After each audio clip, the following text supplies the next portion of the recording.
오늘 이 시간에는 그리스도와 함께 피하라 라는 제목으로 말씀의 은혜를 나누겠습니다.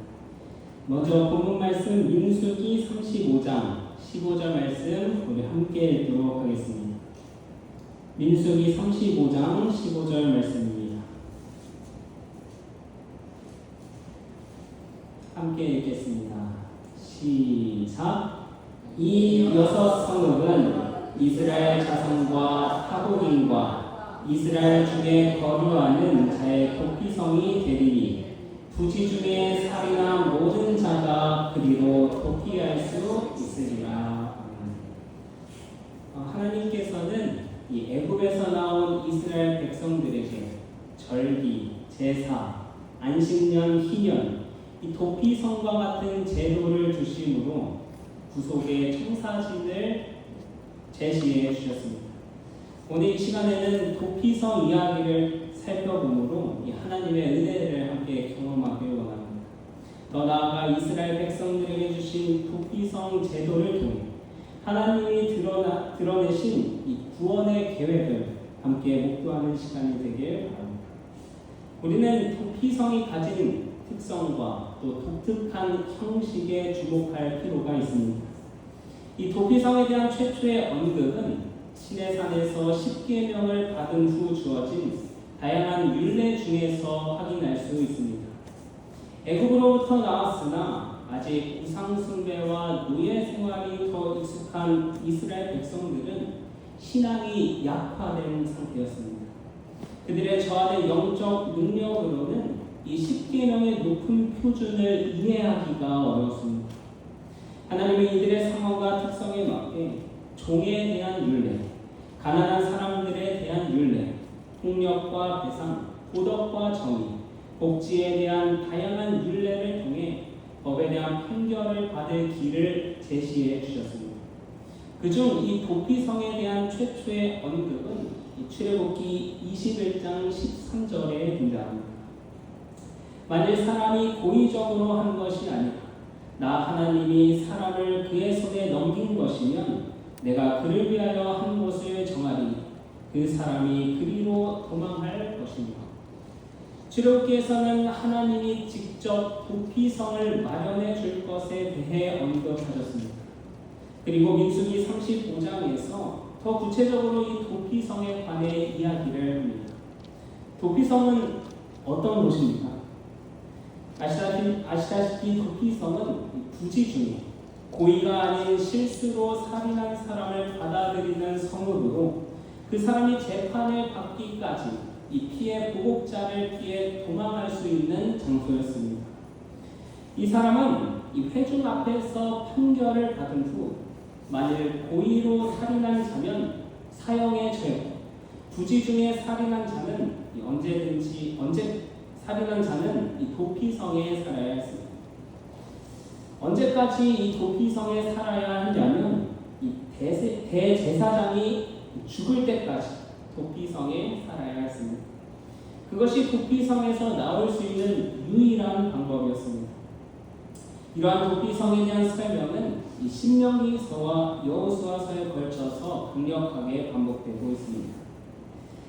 이 사진을 보시다시피 이 도피성을 레위 지파가 분배받은 이 48성읍 중 6곳으로 게데스, 세겜, 헤브론, 베셀, 길르앗, 라몬, 골란에 위치하였습니다.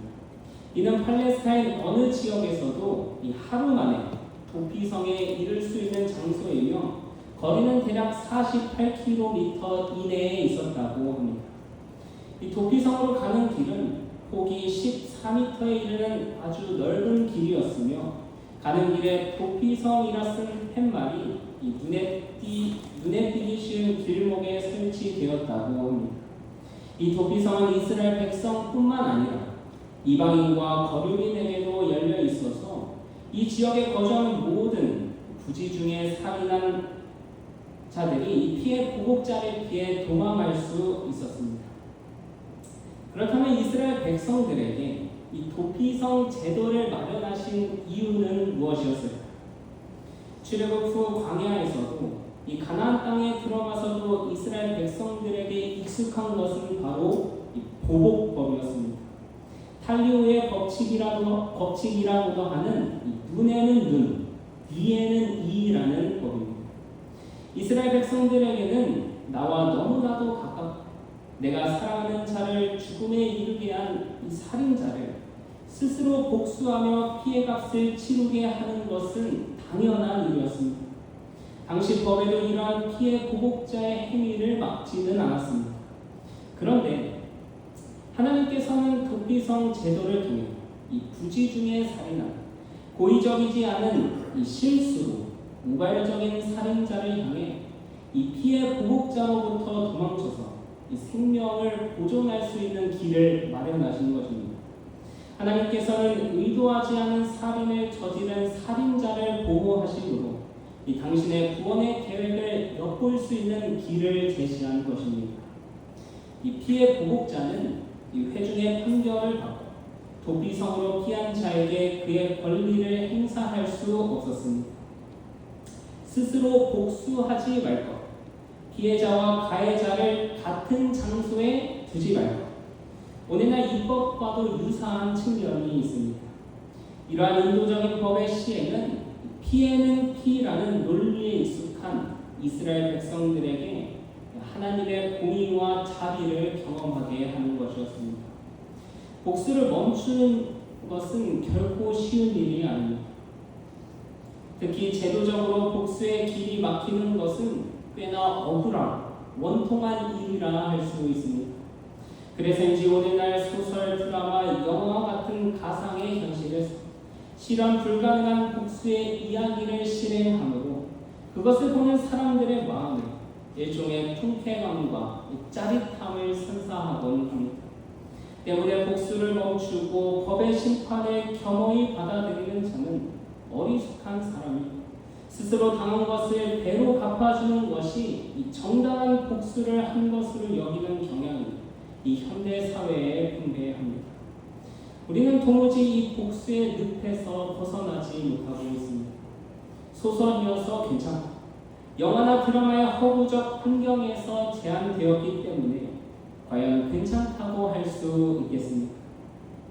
아니면 법의 수호자들과 지도자들이 이 법을 교묘하게 빠져나가기 때문에 이 법의 신뢰성이 상실되었기 때문에 복수가 과연 허용될 수 있는 것입니까? 법의 심판이 충분하지 않다고 여기는 생각은 이 직접 보복의 길을 열게 되는 것입니다. 개인의 사사로운 복수도 위법인 법치 국가에서 이 대중들은 사적인 복수에 열광하고 있습니다. 이런 세상에 익숙한 우리의 품성은 점점 더 그리스도와 멀어지고 있지는 않은지 이 시간 생각해 보길 원합니다. 성경은 복수하지 않고 우직하게 참는 미련하리만큼 복수에 동조하지 않은 정신을 우리에게 이야기합니다. 피해 보복자는 그 당시의 법대로 피해 보복을 하는 것이 옳았지만 동시에 하나님이 주신 도피성이라는 제도를 통해 법 앞에서 멈추는 방법을 배워야 했습니다. 이 복수에 열광하고 법을 신뢰하지 않은 이 시대에 우리의 마음과 생각에는 이 하나님의 율법이 어디에 위치해 있습니까? 하나님의 율법은 오류가 없다는 사실을 전심으로 믿고 계십니까? 이 땅의 그 어떠한 법들과 달리 우리를 판결하기에 정당한 법이라는 사실을 기억하고 계십니까? 성도 여러분, 이 보이지 않는 하나님의 공의가 이 세상을 붙잡고 있습니다.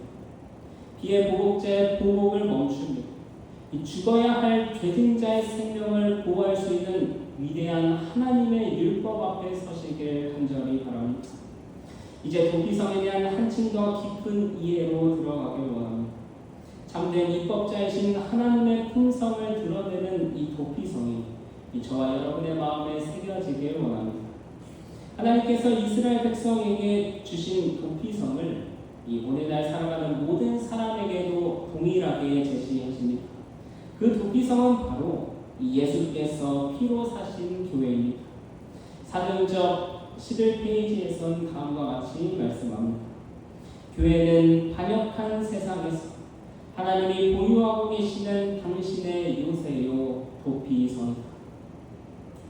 도피성으로 향하는 길이 명확한 이정표로 제시되어 있듯이 이 반역한 세상에서 우리에게 명확히 제시된 이정표는 바로 이 그리스도의 몸된 교회입니다.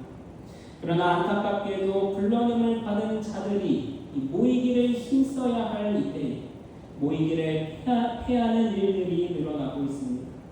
우리가 피할 수 있는 길, 살아갈 수 있는 길을 제시해 주셨음에도 그 길을 따르지 않고 있습니다.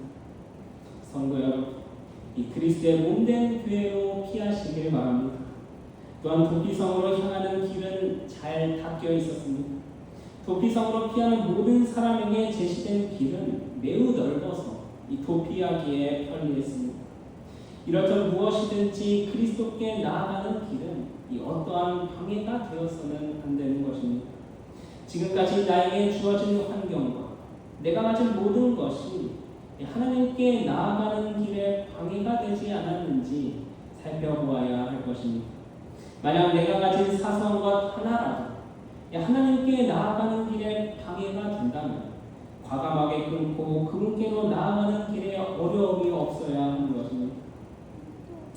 여호와의 선량함을 받은 자들이 걷도록 바뀐 길에 그들의 발을 들어놓을 것이다. 이런 놀라운 변화가 일어날 때 생각들은 하나님의 영으로 말미암아 새로운 통로로 인도되고 품성은 변화되며 영혼의 포부는 하늘의 것들을 향하여 뻗어나갑니다. 그리스도께서 나누어 주신 은혜는 하늘의 진리를 퍼뜨리는 일을 하는 활동적인, 헌신적인, 충성스러운 일꾼으로서 그들을 예수님의 십자가로 데려갈 것이다. 또한 도피성은 한나절이면 충분히 갈 수 있을 정도로 가까운 곳에 위치해 있었습니다. 험하고 피곤한 도망자에게 도피성은 늘 가까이 있었습니다. 도피성으로 향한 문은 모든 자들에게 열려 있었다는 것입니다. 이사야 55장 6절에서 다음과 같이 말씀합니다. 너희는 여호와를 만날 만한 때에 찾으라. 가까이 계실 때에 그를 부르라. 하나님께서 구하시는 제사는 상한 심령이다. 하나님이여 상하고 통회하는 마음을 주께서 멸시하지 아니하시리이다.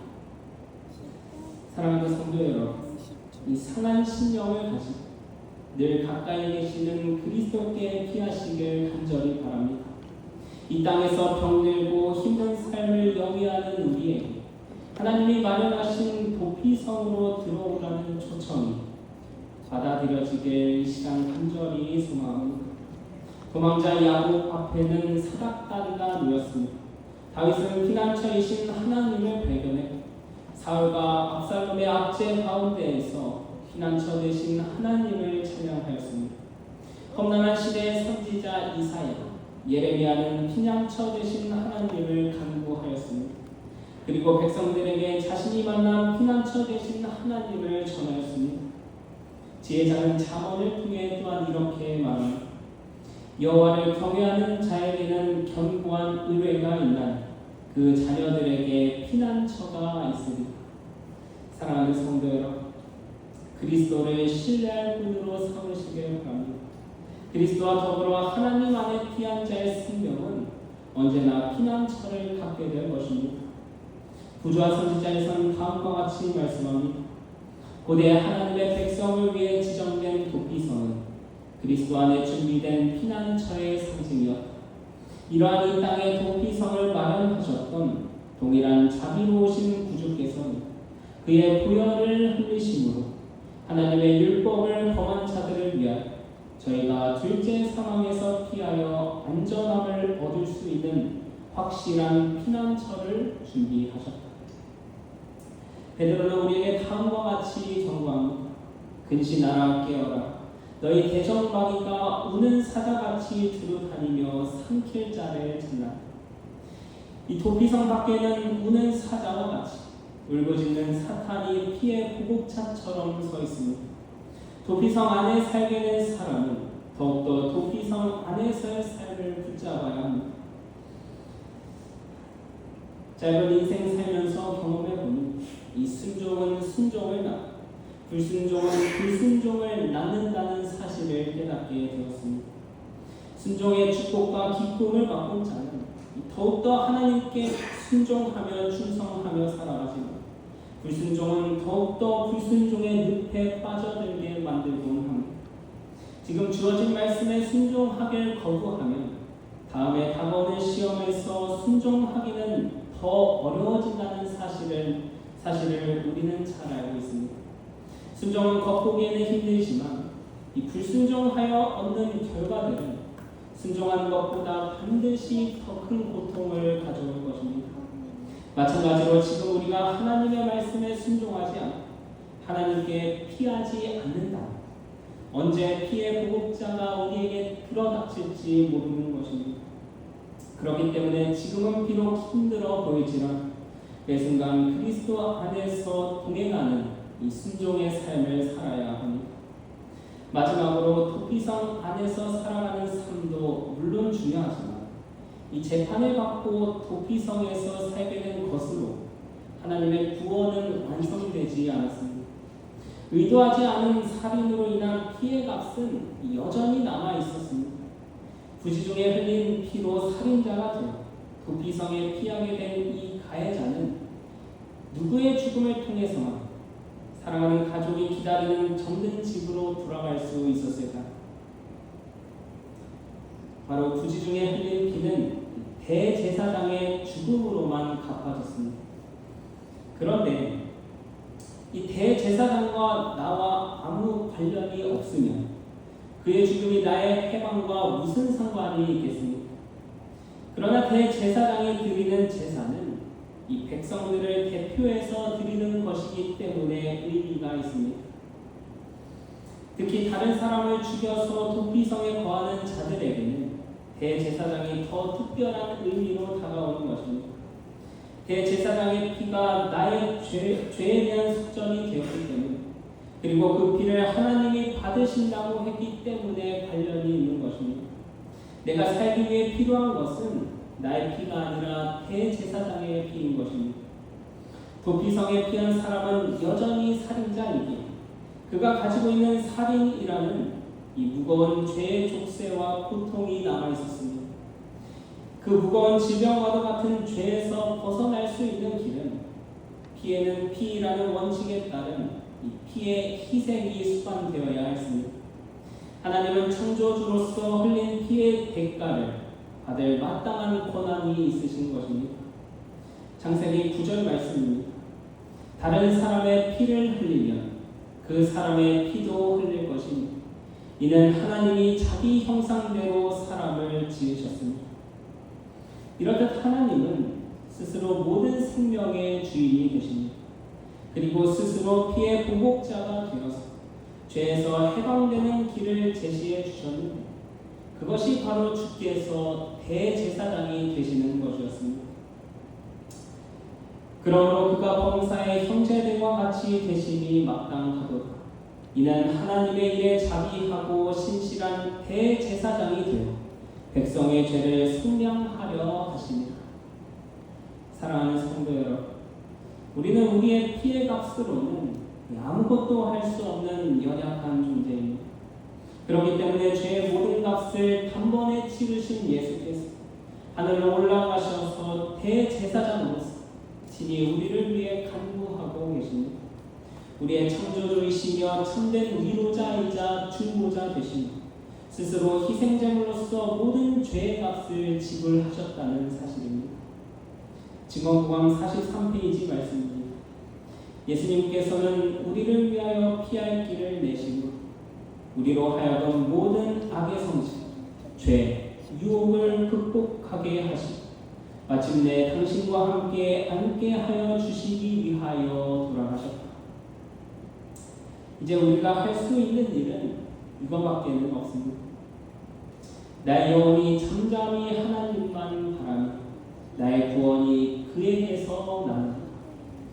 이제는 그리스도와 함께 하나님께 비하여 훗날 심판의 때에 천사들이 우리의 삶에 대해 기록한 죄책과 기념책을 증인으로 세워 나아갈 때 그 모든 증언이 대제사장이신 그리스도의 피로 속죄받은 이라는 속죄의 징표만이 남기를 간절히 소망합니다. 우리의 보복자인 사탄으로부터 보호하신, 우리를 해결할 수 없는 죄에서 벗어나게 하신 예수 그리스도, 오늘도 사랑하게 되시길 간절히 바라면서 그분께로만 피하길 간절히 바라면서 말씀을 마치겠습니다.